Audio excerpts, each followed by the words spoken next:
Dès que j'ai su lire, j'ai lu les pages politiques de la presse. Ces propos ont été tenus par Éric Ciotti, samedi 26 novembre, auprès du Journal du Dimanche. Ce dernier s'est confié au sujet de cette passion pour la politique qui, chez lui, est arrivée très tôt. Il a précisé qu'il devait cet engouement à son oncle, un ancien résistant.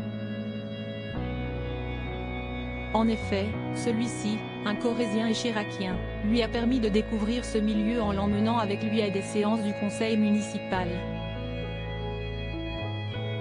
Et le député d'ajouter auprès du même journal, « Il m'a donné deux passions, la politique et la chasse ». Finalement, il a fallu qu'Éric Ciotti attende d'avoir atteint l'âge de 42 ans, en 2007, pour accomplir ce qui était un rêve d'enfant, devenir député. L'élu niçois, âgé de 57 ans aujourd'hui, convoite la présidence des Républicains, LR.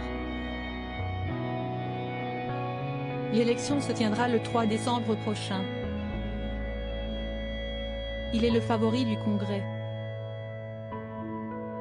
Deux autres candidats sont en lice, Aurélien Pradié et Bruno Retailleau. Éric Ciotti n'a jamais cédé au politiquement correct dans cette course vers la présidence des Républicains, qui oppose Aurélien Pradié, Bruno Retailleau, ainsi qu'Éric Ciotti. Ce dernier est le favori. Il s'est exprimé à diverses reprises au sujet de l'immigration, une thématique omniprésente dans l'actualité. Sa force est sa notoriété, la clarté de ses convictions. Il ne s'est jamais excusé d'être de droite et n'a jamais cédé au politiquement correct, avait récemment confié dans la presse Geoffrey Didier, responsable de son projet, dont les propos avaient été cités par plusieurs médias, dont Le Point. D'après Geoffrey Didier, Éric Ciotti n'est pas le favori par hasard. Il a gagné ses galons pendant la primaire. Alors que l'élection de la présidence du parti Les Républicains approche, Éric Ciotti est suspecté d'avoir fait profiter son ex-femme Caroline Magne d'emplois fictifs. Le 22 novembre, le parquet a ouvert une enquête préliminaire.